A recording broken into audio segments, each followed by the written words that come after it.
Alright guys, this video looks at antagonistic muscles, and you'll see this word thrown around a lot in this lesson and the one to follow.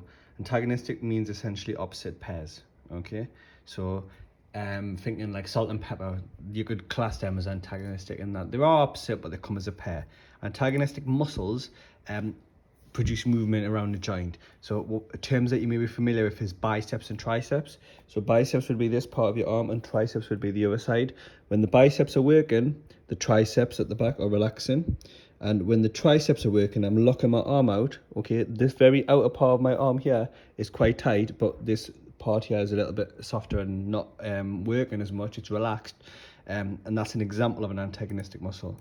Nice starter task, talking about muscular hypertrophy.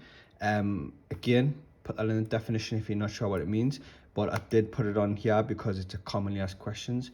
It's a muscular built from the increase in the size of cells. So those of you that are into your rugby and other sports, you'll be familiar with players talking about hypertrophy and about the amount of mass that they're producing when they go for tackles, generally quite large players.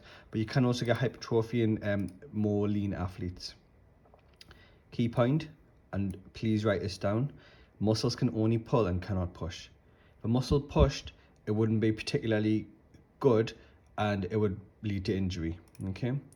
And the biceps and triceps example is the one that I've just mentioned there. So in this case, you can see that the person is moving the bicep curl towards them. This is contracting or working.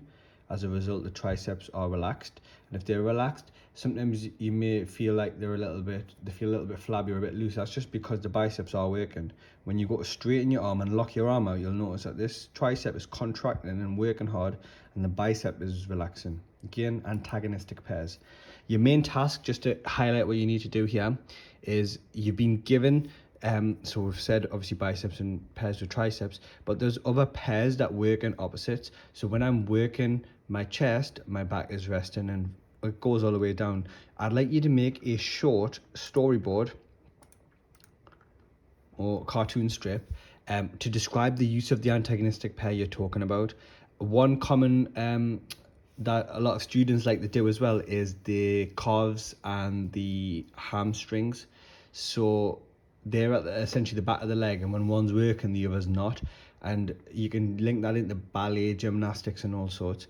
But even very simply, when one's working, one's not. So find sports, find times when you would be using your biceps or your triceps, and make a little storyboard on when one would be relaxing and when one would be contracting. Okay, so nice lesson there about muscles and antagonistic pairs. And there's some extra information about the muscles themselves. Thank you.